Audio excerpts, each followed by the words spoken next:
Hello, Sandra Embleton here. Doing a lot of goddess work lately. Yes, actually, someone came to me who had done a lot of work, has done a lot of work, very short period of time. She's very gifted.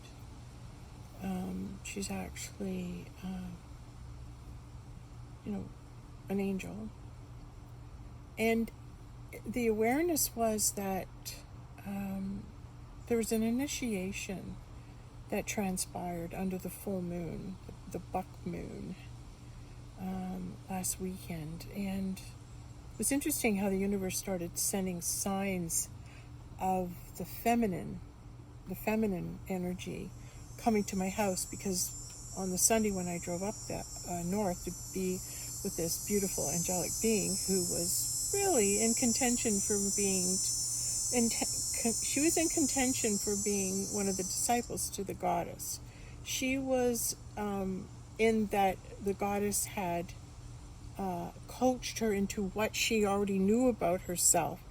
And as the goddess reflected the God energy to her, it was reflected back to her. So there was a twin flame sisterhood formed of goddess. So what started out to be, a pull together, a friendship, an easy understanding, an easy way of being, there was an energy frequency that spoke of eternal friendship that exists in eternity. And so that eternal friendship energy started moving between us until that bond was established. And once there was a friendship bond established, we could proceed farther into the spiritual dimensions. And when a being is, when a woman is coming forward to say, I believe I want to be seen for the goddess that I am, the beautiful goddess that I am. I want to be seen for that, for I've earned it, because being a goddess isn't about external beauty, although it's lovely. It encompasses all forms of beauty, but the beauty of intelligence, the beauty of insightfulness, the beauty of persistence, the beauty of not going to stop till I get there. That type of energy and devotion to knowing one's place in the spiritual realm, working to finally be seen as the goddess that you are, because you've worked for it, because you've learned your spiritual laws, because you can come to this person and speak as high in the spiritual dimensions as you can speak, and she can follow you. In other words, having had experiences in 5 and 6 dimensions, and beyond, in the Christ dimension, we're all the way up to 12. Let's not beat around the bush. So having that experience in all those dimensions and bringing that experience with me, and also growing and developing into that awareness, having touched it and then come back, but it's in me. I've seen it in me, so I know it exists. So I'm reconstructing. I'm trying to go back and find that Christed energy and experience that exists within me as a truth and reality, and allow that experience to come forth. And really, it's equipping me, and it's giving me authority. It's that authority of God, where when God brings me a woman to become a goddess, a recognized goddess, he'll synchronistically set it up. So as I was sharing, I was to meet with this person and go stay at her house for a while, get to know her and see, is she the goddess type? Is she goddess material? Is she choosing to be Christed? Would she like to be Christed? Is she ready to be recognized as someone of the angelic realm that carries the Christ consciousness? Is she ready to be seen as that? And if she's ready to be seen as that, is she afraid? Is she afraid to be seen as that, or is she gone past it and going, I don't care who knows it? I've been Christed. I felt the Christ heal through me. I felt the Christ presence in me. I've experienced the presence of the Christ in me. So that must mean I'm Christed. Yes, that's what it means. When Christ enters into you and can heal through you and can use your body for what it is that he would like to use your body for, if he can use you as a conduit and he can come through you, that's what's called being Christed. You've been Christed. Christ has placed his energy in you. You know it's the Christ. He's healed through you. You know it was his healing through you. And that makes you one of Christ's stewards. That makes you one of the Christs on earth, that the Christ energy can and will use you as a healing antenna. Wow. So 2 weeks ago, a week ago, rather, this past weekend, when I went to visit with this woman, we had many experiences happen that were miraculous, like beyond explanation. You can't explain that. You cannot explain that. So I'm going to try and give you a quick recap as to a couple of the things that happened that were surreal. That'll come out. Okay, so let's just keep on track here. So having been invited there, I didn't have the awareness at the time when I went. I was just visiting a friend. But the truth was there's more going on, because the initiation and the interviews, or the assessment happened on a full buck moon. So before I'm leaving, I'm trying to tell you, as I was heading up there at 7 o'clock in the morning, a full-grown deer was standing at the end of my driveway. And I turned and I looked and I saw this deer, and it was like, oh my God, the magnificence of the deer. It was a female, standing fully proud in my driveway. Big black eyes, big black nose, beautiful. The color, the sheen on her coat, it was that fawn brown. It was so regal and beautiful. And she looked at me, and she looked right in my eyes. And I looked at her, and I went, oh my God. And it was so surreal to see a deer in an area where there's houses, close together, and cement and driveways and busy people, right in the city. And here's this deer standing at the end of the driveway. Now, the magnificence is still with me. The spiritual meaning that deer had to risk her life to come out, to be standing in the physical on my driveway to say, hey, I'm deer. Don't be afraid. Be gentle with yourself. And the other thing was, there was the energy of survival, of the feminine buck moon, the female side of it, the goddess emerging in the feminine, in the now. So the goddess is like Christ picked his disciples. The feminine goddess is accepting those people who come forward to petition, I'm going to say to serve the Grail, but that's the Grail meaning the feminine energy. Come forward because they want to be servants of the feminine. And this particular servant, her quest is to rid the world of any monetary exchange, freeing us from the money concept of living and bringing us into peace, because the fastest way to get to peace is take the money away.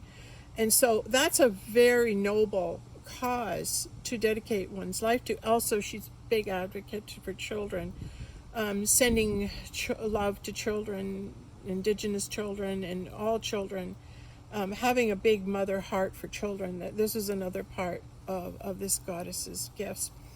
Plus, God has entrusted her with, she can command the world. She has dominion. She can help with weather. She can help with illness. She can help remove things. She can help in so many ways, in so many capacities. And she was doing it all on her own without anyone validating her. Look at me drawing a circle on my heart here as my heart chakra opens. Anyway, this particular individual encompasses so many things. so many gifts from God that they need to be acknowledged and recognized. And so during that weekend, God showed his hand, and how one of the things that was absolutely extraordinary that I'll share with you was that on the second day we were together, was it the Monday, I think? It was the Tuesday, and I was going to go visit one of my friends in a nursing home that up in Lucknow, and I wanted to go and visit her. And so through different things, we went up and down and over here and over there, and got to visit my friend at the exact right moment in the afternoon. But earlier in the morning, when we entered the town to go visit her, all of a sudden my girlfriend steered her car into the cemetery. And I was thinking, oh, this is the one her mom's buried at. We're obviously going to go visit her mom. So she's driving, and she said, I don't know why I pulled my car over into the cemetery. I wasn't planning on it. My car just steered itself in here. I wasn't even thinking, and I turned. And we pulled in along the rows, like the path, the driveway in the cemetery, and we went straight until the end and stopped. And I'm believing my friend's mom and dad were buried at the end of this row there. But it was the next row, and she pulled up and let me out right in front of a tombstone that belonged to the people that I rented the cottage from a number of years ago that was beside my grandparents. That particular cottage was owned by the current owner, the former owner's mom and dad. So Mr. and Mrs. Schmidt owned this cottage, and they loved it, and they grew old together. They had one son, and they grew old together, and they loved it. And every time you drive by, you'd see them sitting out, and you'd see how much they loved the property, and they would just sit out and be on that property. Well, that's where the fairy garden is. And that's where I spent all my time with God, right? So I love that land with all my heart. And he passed it on to his son, and then we rented from his son for years, and then was hoping someday to own it. And it changed ownership again, and we never got the opportunity. Maybe was there, but it really wasn't. I wanted to own that cottage because I loved it in my heart. So here I am standing in front of this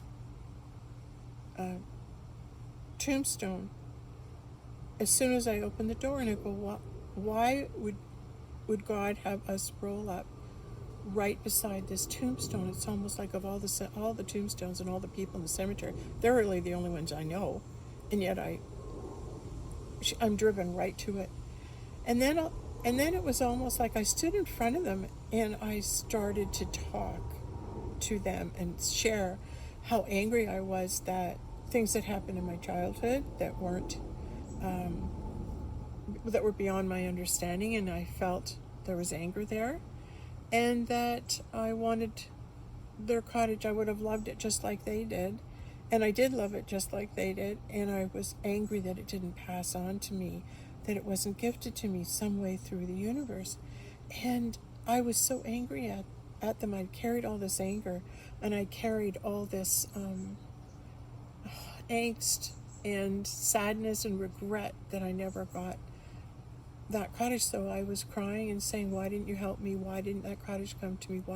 Why didn't I was in line for it, and yet it went over me. And I would have thought, at least you, knowing how much I love that place in the spirit, would have made it fair and made it up to me, like you owe me the program that was in me, and it was like you owe me. And that's a pattern that has been in my family, and I'm sure it's in other families, and it's like, I did this for you, so you owe me. I sacrificed and did this, so you owe me now. And that idea that somebody owes you, and I was standing there saying, for what you did, you owe me. For the bad thing you did, you owe me a good thing. Is pretty much what I was saying. And I was bawling, standing there crying, and then it came to me, the thoughts came to me quickly, and they were,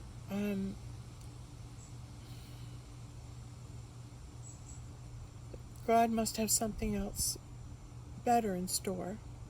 It's time for you to let this go because it didn't happen, so let go of it because you're hanging on to it. You're hanging on to it and you're sad about it, you regret it didn't happen.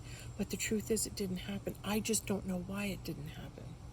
Why? It's not God not loving me. It's not the Schmids not trying to help me. It's not meant to be. And so I'm making it personal and saying, why are you doing this to me? But in truth is, it wasn't meant to be. And at that moment, I started to see the 12 some odd years that I actually did get to rent it. Maybe that was the gift. Maybe he's already helped me and allowed me to come and stay there. And let his land be the land that Christ walked, and it was indeed. So I just bawled and bawled, stood there and released all this stuff I didn't realize I was hanging on to. And that's the gift. That's the gift from God. That's when the miraculous steps in, and it's like, I can't see things I need to let go. I can't see them. I'm blind to them. And then God says, okay, I'll show you what you need to let go, and drops me right off at the tombstone of the people where it all started. Like, that's what I'm holding on to, is their cottage. I felt it should have come to me. And I realized last year when it sold, I wanted to know why.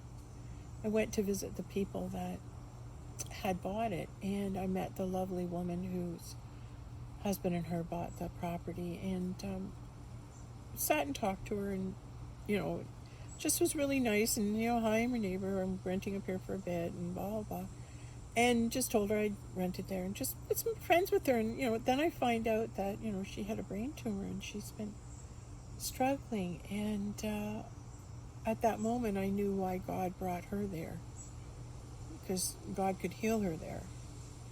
And I realized my turn there was over, and that my time there was over, and what I had was for me at that time, but it's not meant for me anymore. It's meant for her.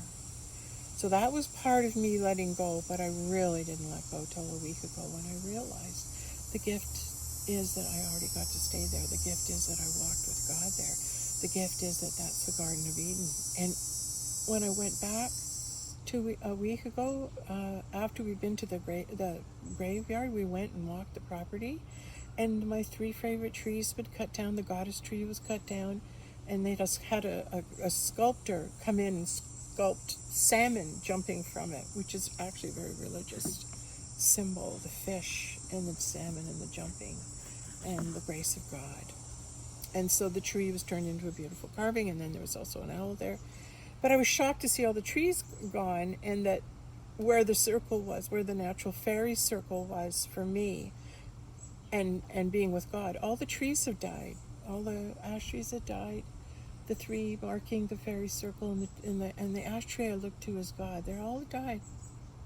So the energy had been removed from the land. That was the energy that was there when it was my turn to walk the land. It was my turn to walk the land. And all that God energy filled the land while I was there. It created a heaven on earth for me while I was there. But when I left, the energy was withdrawn. And that purpose of it now is no longer there, and it's dying. The land itself is dying. The water's coming up. The trees are dying. It's like that part of it is over. So I'm actually witnessing the decline and the removal. It's actually the removal of the presence of God is what that is. It's the removal of the presence of God, because I've been removed and God's been removed. So meaning I've been removed from a place where I could be with God, And now it's been taken from me, and I'm crying and lamenting it because I don't want it to die, because I want to hold on to those memories and that beautiful times I had shared with God. But in truth, this area and this time is no longer available to me. It's dying to me. And I had to, I became aware of that. I became aware of how I was holding on to something when my time was clearly over. But I didn't really realize what I was doing was holding back me moving forward. So letting go of that, those childhood memories, that part of me, that past, that, and a lot of the negative things that transpired with it as well. Letting go of all that and really saying goodbye to it, that I'm ready to move forward. That was a huge release for me. Huge, huge release. So there was this contender to be, she always has been. It's just she's being made aware of it now. Do you understand? It's being revealed. Those of us who already are what we are starting to see that in us, and then we're revealing ourselves. We're revealing ourselves to one another. So, no, I'm in the knowing because of my books and things that my experiences recording what had happened to me. I trust enough in my journey to know exactly who I am, and I know exactly why God brought this beautiful woman into my company, is because she was to receive the highest honor and the validation that God sees her and is rewarding her work and her diligence and her love and commitment for humanity, is her driving force in her life. And for that reason, Christ chose her to also come through, to work through, and which means she's Christed. And then she was looking after the Grail and selflessly accommodating her, and showed herself, had the courage to show who she really was. And then God moved in through me and was able to bring into awareness the truth of who she is and celebrate it. And the following day I was to leave, and there's this beautiful little white iron. It's like for grapes to grow on, only it wasn't grapes, it was something else growing there that the hummingbirds love. I don't know if it's juniper berries or whatever. And we stood under that, and we had a little ritual of acknowledging that she's Christed and she's one of the goddesses. She's a fellow goddess that walks on the planet. So having that ceremony and having that acknowledgement of another individual's progress into their fullness, into the ripening of all they can be in God, and now moving more into that connection and being who it is you are. Being who it is you are takes courage, especially if you find out, well, I'm an angel, I'm an Archangel Gabriel. How could I be that? Well, the feminine deer made its announcement saying, yeah, this moon is going to be for the feminine, okay? It's not a buck moon, it's a doe moon. 2022, it's a doe moon. And it means that the Christed feminine and the other Christed feminine goddesses are now uniting and validating one another. Really hear that. Really hear that. If it's time for the Galactic Council of Ambassadors to the planet to begin to come together, then this is part of it. And this coming together and recognition of a fellow goddess and being able to come into oneness in the agreement of our main task here is to help the planet, to lift mankind, to be in touch with truth, to seed the universe. And you're on the same page with someone, that's a celebration. God can celebrate because now there's two of you, and where there's two of you or more, God can come in and create. So now this fellow goddess and I have moved into the title and been promoted to Seeders of the Universe. So we spent the first Friday night across from a vacant airstrip where we know aliens are coming and going. It's being used as a galactic airstrip, and we stood on the road in front of that galactic airstrip And we began to see the universe of what it is that we are creating for the new higher dimensions, peace on earth and love and truth be spoken, and all these amazing, amazing, beautiful things came through us as we seeded the universe on Friday with God thoughts under the full moon. And the next night too, until we had been fulfilling our purpose together under God, in Christ, seeding the universe with the new what it is that Christ would like to see, and have reign on the earth in this next 1,000 years of peace.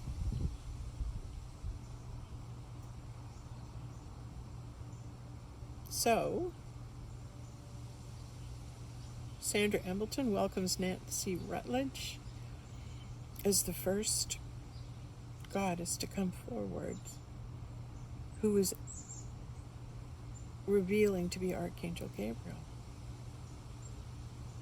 So the archangels are coming, and they're in feminine form, hence the feminine deer. Congratulations.